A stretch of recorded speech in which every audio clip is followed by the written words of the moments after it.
Ciao a tutti! Arthur Freed è un nome che non dirà nulla alla maggior parte di voi, ma dietro a questo personaggio ci sono molti dei più importanti film musicali della storia. Freed era il direttore di produzione dei grandi musical della Metro-Goldwyn-Mayer, la MGM, titoli come Il Mago di Oz, Ziegfeld Follies, Showboat, Spettacolo di varietà, Gigi, eccetera. Alla fine degli anni '20, insieme al musicista Nacho Herb Brown, era stato fra i primissimi autori ingaggiati dalla MGM per scrivere musiche. E i due avevano scritto canzoni per tantissimi film. Brown scriveva le musiche, Freed i testi. Anni dopo, Freed diventa il capo dell'unità di realizzazione dei musical alla MGM, come ho detto, e fra questi realizza i film che consacrano il talento di Gene Kelly. Sto parlando di film notissimi come Il Pirata, Un giorno a New York e Un americano a Parigi.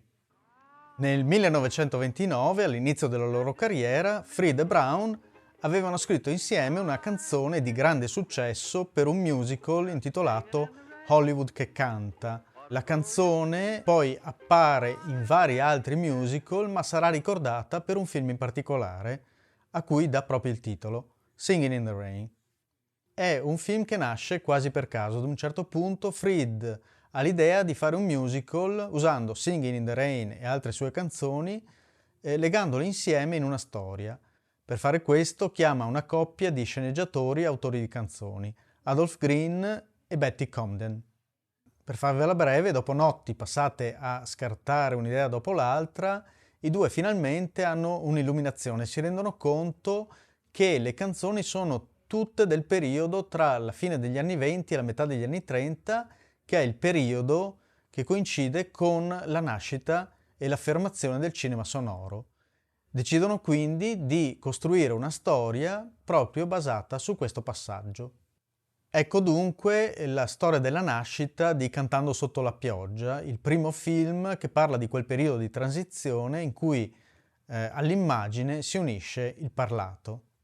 È una transizione difficile, complessa dal punto di vista produttivo, ma anche rivoluzionaria dal punto di vista estetico, che nel mondo di Hollywood fa la fortuna di alcuni e la rovina di altri, soprattutto di quegli autori che restano legati agli schemi narrativi del cinema muto e di quegli interpreti che non hanno la capacità recitativa adatta, per esempio hanno una voce sgradevole o un accento molto forte. Dall'invenzione del sonoro si passerà poi presto a quella del doppiaggio e uno dei momenti chiave del film è costruito proprio sull'intuizione della possibilità di dare un'altra voce a un volto sullo schermo. Di questo periodo di grandi sperimentazioni tecniche e conseguenti catastrofi, il film dà una sintesi romanzata, autoironica. È anche uno dei primissimi film che raccontano i dietro le quinte dell'industria hollywoodiana, il suo essere finzione, le sue ipocrisie, le sue invidie. Ma di questo parlerò nel dettaglio fra qualche momento. Siamo dunque nel 1951 e dopo il trionfo di critica e di pubblico di Un americano a Parigi, Freed decide di dare la parte del protagonista a Gene Kelly. Kelly forma un team con Stanley Donen, che era stato un suo collega ballerino e con il quale in tutto girerà 3 film. Gene Kelly si occupava delle coreografie e dei numeri di danza, mentre Donen si occupava dei set e delle riprese vere e proprie. Singing in the Rain è il secondo film realizzato da questa collaborazione, che era iniziata a teatro nel 1940 e poi si trasferisce sullo schermo nel 1949 con Un giorno a New York e infine si conclude nel 1955 con È sempre bel tempo. Cantando sotto la pioggia è il vertice del musical hollywoodiano, esuberante, sfolgorante, direi anche entusiasmante. La Metro-Goldwyn-Mayer è stata la casa di produzione regina della Hollywood dei tempi d'oro e lo ha dimostrato soprattutto nel genere musicale. I suoi punti di forza sono la capacità di intrattenimento a livello altissimo, sfruttando dei talenti straordinari, insuperati, la cui grande professionalità è nascosta dalla apparente facilità con cui i numeri vengono interpretati. Questo film, come quasi nessun altro, ha la caratteristica di far sembrare semplice ciò che è quasi impossibile.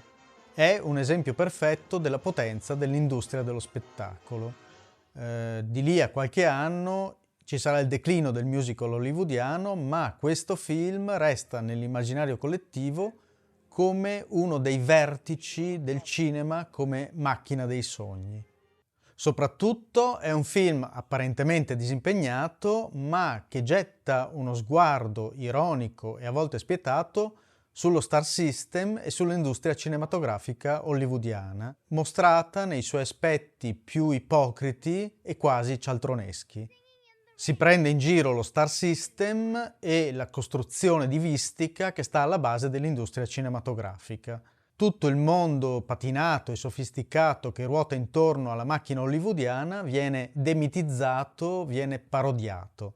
È in primo luogo una presa in giro del cinema degli anni 20 e 30. Si rievocano parodisticamente i divi del muto, Rodolfo Valentino, John Barrymore, Pola Negri, Ted Abara, Buster Keaton, il caschetto di Louis Brooks, lo Scarface di Howard Hawks, eccetera, eccetera. È anche una rassegna condensata della storia dello spettacolo musicale, dal burlesque al vaudeville fino al grande spettacolo di Broadway e alla sua versione più sfarzosa e patinata, cioè il musical di Hollywood.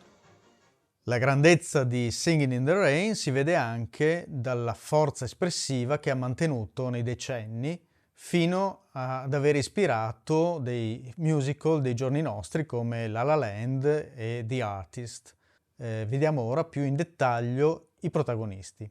Partiamo dalla protagonista femminile.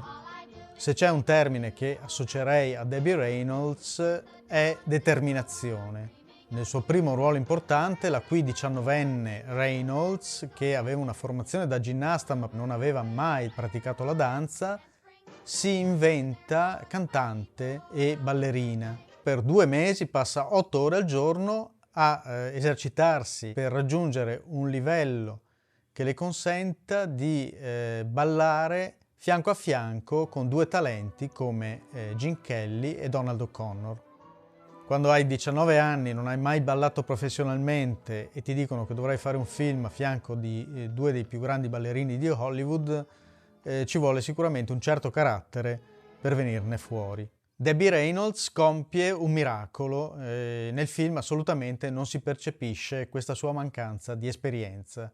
Certo, non fu un'impresa facile, vi cito solo un episodio. Dopo aver girato la sequenza di Good Morning, che aveva richiesto 15 ore di riprese consecutive, la Reynolds si ritrovò i piedi completamente insanguinati. Anni dopo, in un'intervista, dirà: girare Singing in the Rain e partorire sono state le 2 cose più difficili che ho fatto nella vita. Gene Kelly è stato uno tra i talenti più versatili che si ricordino. Sicuramente il miglior ballerino della storia del cinema insieme a Fred Astaire, un ottimo cantante, un attore dotato di grande eleganza e fascino, eccellente coreografo, sceneggiatore, regista, capace di esibirsi in performance di difficoltà altissima, mantenendo perennemente un sorriso stampato sulla faccia. Con l'eccezione di Charlie Chaplin, è difficile trovare nella storia del cinema mondiale qualcuno dotato della stessa poliedricità e capacità di muoversi ad altissimo livello in tutti i diversi campi dello spettacolo. Come Chaplin era un feroce perfezionista, capace di girare centinaia di volte la stessa scena prima di considerarla riuscita, esigentissimo verso se stesso così come verso i colleghi. In sintesi, non solo un ballerino perfetto per i film musicali, ma un talento a tutto tondo. Sicuramente tra i belli del cinema è stato un caso unico. Il suo numero, che dà il titolo al film, è la quintessenza del musical hollywoodiano ed è allo stesso tempo un manifesto del cinema come puro spettacolo di intrattenimento.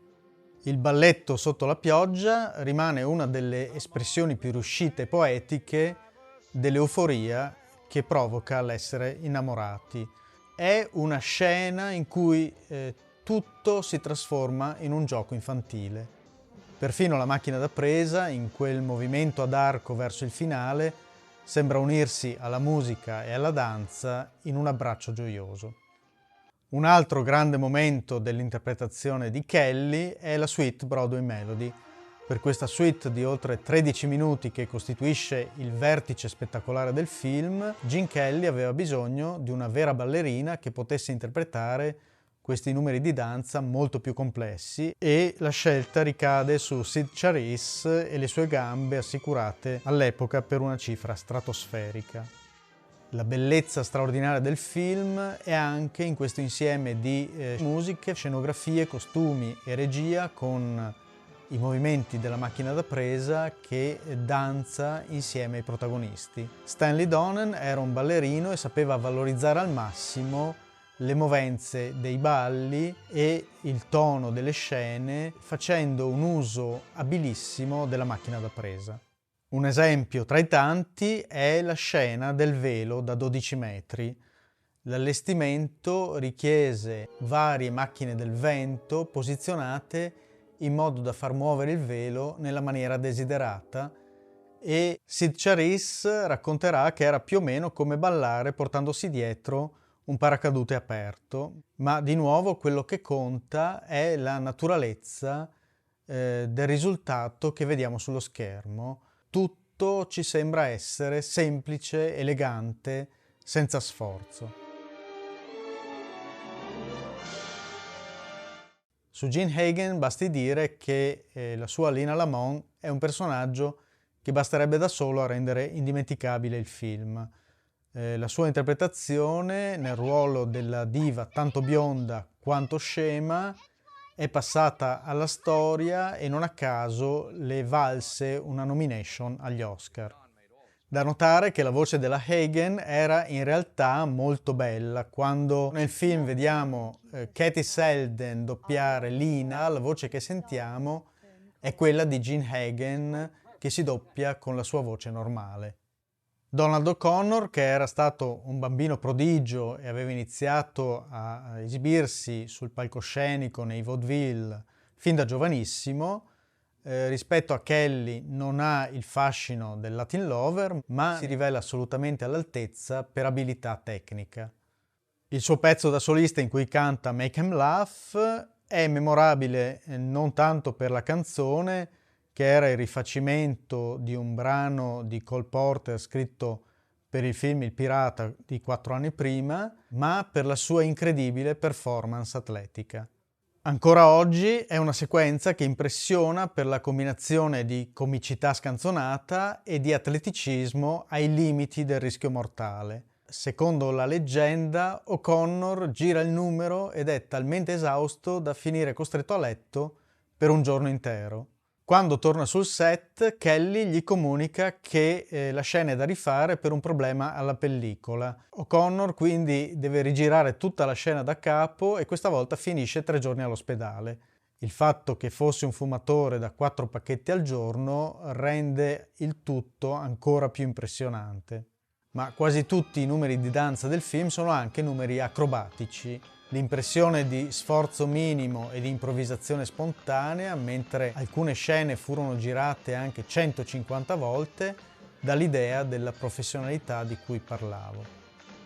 Un cenno merita anche la fotografia, un vero e proprio trionfo del Technicolor che è di Harold Rosson, anche lui una colonna portante della MGM che aveva filmato titoli come L'isola del tesoro, Il mago di Oz, Duello al sole e Giungla d'asfalto.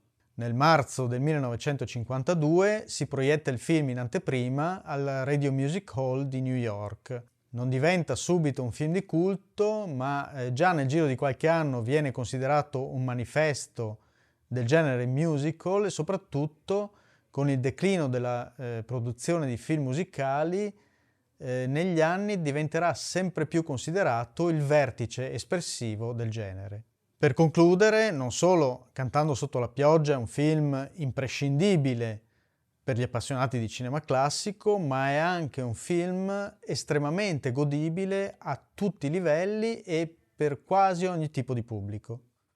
È un capolavoro che più di altri va visto almeno una volta nella vita nella sala cinematografica.